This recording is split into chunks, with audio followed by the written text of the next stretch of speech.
What's up, everybody? Still in Florida. I don't know. I just can't quit doing this. Maybe my next trip to Florida, which is next month, I'm going to be very busy. Maybe I can actually take a vacation then and not do this. I don't know. At nighttime, I just don't have a lot to do, and we always relax, so I do this. So hope you enjoy this video. This video is going to be about the C8 Corvette.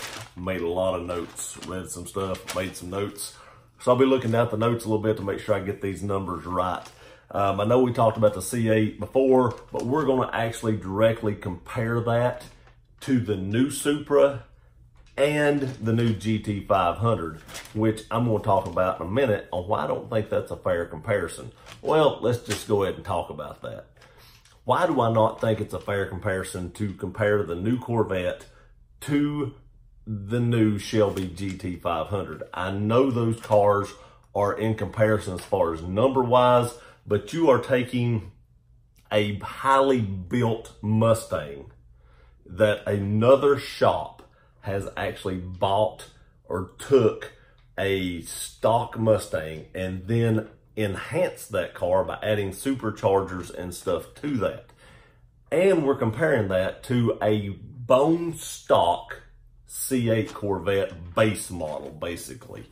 I don't think that's a fair comparison because here in a few, I don't know, I'm gonna say a few years, I don't know how long it'll take Corvette to do it. I know they didn't come out with the ZR1 in the first year of the C7 Corvette, but eventually they will come out with a ZR1 version of this Corvette that will be astronomical numbers.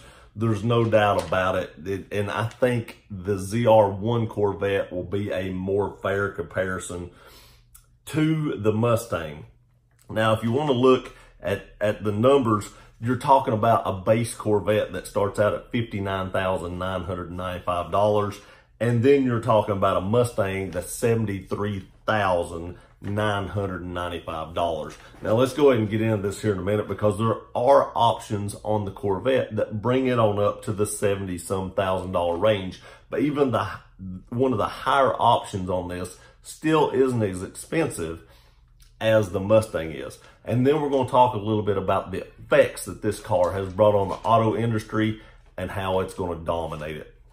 Now, I know I've been leaning towards the C8. I do have some concerns about it that I talked about in the other video. You know, we talked about how we hope it doesn't overheat. A lot of mid-engine cars have heating issues. I was looking at MR2s before I bought the Jeep, talked to a guy that had an MR2 turbo. His had actually caught on fire. Another reason I didn't buy that car. But, you know, some mid-engine cars, if you don't do those right, I'm sure Chevrolet has done the research on this, but if you don't do those cars right, you can have some heating issues and stop and go traffic and stuff like that because you don't have any air flowing back through there. You have these big ducts on the side to bring air in, and you just don't have air in those engines. So they have to place cooling fans in strategic places to keep these engines cool. And hopefully Chevy has got that done right because I have high expectations for this car. I can't say, but maybe in a few years when I get the truck paid off, this might be one of the cars on top of my list to buy. I'm really wanting a GTR, but the C8 Corvette could be on top of the list. Could pass that GTR that's been my holy grail car for ever since it came out. Godzilla. I mean, it's crazy. But anyway, let's get into it. So the C8 Corvette has a 6.2 liter V8 producing 490 horsepower, or you can opt for a high performance exhaust and gain a whopping 5 more horsepower, 495 horsepower. That probably sounds a lot better too. If I was guessing, you never know, it may have controls that you can open and close valves and stuff and make it louder. I don't know what all comes with that package, but it does give you 5 more horsepower. It does go 0 to 60 in 2.8 seconds. That is faster than either the Supra or the Mustang GT500. I do want to go ahead and say this. I am in Ormond Beach right now. In Daytona, which is about 10 minutes down the road, they do have a 2020 Toyota Supra on their lot. If at all possible, I'm going to try to get up there to at least take pictures of it, to look at it or something like that. I don't know if I'll be able to, but they do have one down here, and that would be my chance to actually see one live. Maybe I could tell y'all what I thought about it. Top speed of the Corvette, they finally said 194 mile an hour. I do believe they said that was like governed. I would think that if they come out with a ZR1 version in the future, it'll probably be up closer to 200 or maybe even a little over that 200 mile an hour mark. But this one's really close to that 200 mile an hour mark, and I thought it would be. When you're making a car like this that produces a 2.8 second 0 to 60, you got to get it close to 200 mile an hour, and Chevrolet did. Now, like we talked about, the base price is $59,995 for the 1LT version. That's the base model. Now, that is just $3,000 more than last year's C7. Think about that. You've now produced a mid-engine car. Think about all your sports cars, like your Lamborghinis, your Ferraris, your Porsches, all those $150,000 to $400,000 car, your McLarens that are over $1 million, all mid-engine cars, and Chevy has produced one for $59,995. Gotta be the best bang for the buck right now when this car comes out, if it doesn't overheat. Mid-engine cars also handle better than majority of the cars because you get that weight ratio better with that engine in the middle of the car. You can get a 2LT version for $67,295. This is where we're talking about the upgraded stuff that actually increases the price of the car. It gets it closer to that Mustang price. And you can get a 3LT version for $71,945, just a couple grand cheaper than a Mustang. Now, you can get a Z51 performance package that adds updated suspension and updated tires. So I guess you get a little bit more grippier tires and probably some better suspension. And then I think that, it also throws in some body work. I don't know what body work it does. Maybe you get like some front chin spool or something like that, front lip, some splitters in the back. I don't know what that is. I'm not sure anybody knows what that body work is, but that will cost you $5,000 more. Don't know if that's worth it. Suspension is expensive, but $5 grand might be worth it. Depends on what kind of splitters and stuff you get to come along with it. Now, this is the part I would suggest people that are serious about buying a C8 Corvette. This is something that you should actually look into buying or adding on.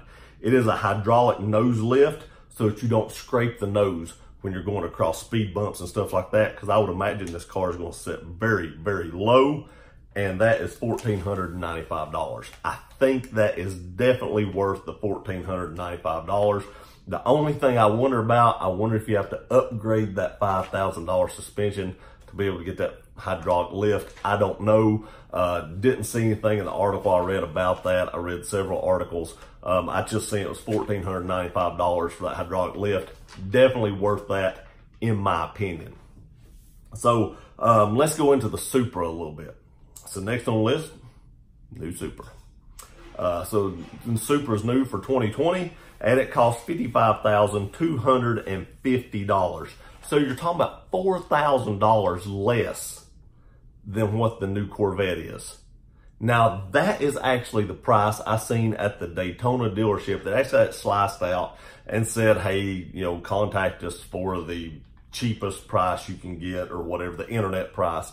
They probably knocked the $250 off, I was guessing you get it for $55,000. So, you're losing $5,000, but you only get 335 horsepower on a 3.0 liter 6-cylinder. So, you got 490 horsepower in the Corvette, 335 in the Supra, which equivalates to a 0 to 60 in 3.8 seconds instead of 2.8 seconds. Now, I know a second don't sound like a lot, but on a 0 to 60 time, that is enormous. Enormous. And a top speed of 155 mile an hour. So you're losing 40 mile an hour on a top speed. Now that is, limited, but I do believe they said the Corvette was limited as well. I'm sure people will eventually come out with tuners and stuff like that and be able to cut that out, and you'll be able to go way past the 155 and 194 mark. But, you have to decide if you're willing to do that, because that will also void your warranty. So those are the numbers for the Supra. Now for me, for the Supra, I do prefer like the Mark IV Supras, the 90s model Supras. Those were grail cars for me. I loved those cars, loved them. This new Supra, I've just not warmed up to yet. It was never a car that was on my radar to actually even think about buying one day. I would probably actually buy the older Supra way before I would buy the new one. Just in my opinion, I thought they looked better. So let's get on with the Mustang. So now we have the Mustang GT500. You have a base price of $73,995 after all your gas guzzling taxes and everything like that, destination fees and everything. So you're right at $74,000, which is still above the 3LT Corvette until you add on that $5,000 suspension and then the $1,495 hydraulic nose lift. You do get 760 horsepower, which sounds astronomical, and it is. But your 0 to 60 time is like low to mid threes. So your Corvette's like 2.8 seconds. You are still going faster in that Corvette to 60 than you are that 760 horsepower Mustang. That blows my mind. But you do get a supercharged 5.2 liter V8 with a top speed of 186 mile an hour. You're still not even getting the same top end in the Mustang as you do the Corvette for more money. I mean, you're talking about $60,000 versus $74,000. The performance, just $14,000. Think what you could do to the Corvette for $14,000 more dollars if you didn't buy the Mustang. Now, I own a Roush Mustang. I'm not dogging out Mustang or Supras because I would love to have an older Supra, like I said. And I currently own a Mustang, so I'm not dogging those out. I'm strictly going by the numbers. The C8 Corvette, to me, has changed the game in the car industry. Like I said, even over like the Lamborghinis and Ferraris and those things, I mean, you're getting the numbers that these cars are producing, except on the top end. And like I said, somebody will produce a tuner for this that will get you that top end level if you desire. I don't know why you'd want to go over 194 mile an hour or where you would do it unless you live near the Autobahn. But if you decide you want to, I'm sure somebody will come up with something that'll cut that top end off eventually. But even the high-end sports cars, you're getting those numbers out of the C8 Corvette. I really, truly believe that when Supra and Mustang or Ford decided to make the Shelby GT500 and Supra came out with that new car, they thought, yeah, we've got this market, until Corvette dropped this bomb or until Chevy dropped this bomb on those two. You know they got this god-awful feeling in the pit of their stomach when they seen this car drop. They had to, because the numbers this thing is producing, and as cheap as they got it, I don't know how they did that. I thought the car would actually be somewhere around $100,000 to $115,000 when they started talking about mid-engine vehicles. I don't know how they got it that cheap. It blew my mind, and it has to be blowing the minds of Toyota and Ford when they look at this. There again, I just think for what you're buying and for what you're paying for, the C8 is so much more bang for the buck. You get so much more value for your money with that car than you do the other two. Now, you know, it's your money. You have to decide what you want. You may like the look of the Mustang better. I honestly think that I do like the look of the Mustang a little better, but for the performance you're getting, I don't like it that much better. And like I said, I've never liked the new Supra. If you like the new Supra, you know, that's totally fine. I've just never been a big fan of it myself. So tell me what you think in the comments. These are the three hot cars out right now. That's why I made this video, to compare these three vehicles. These are the three hottest cars coming out in 2020.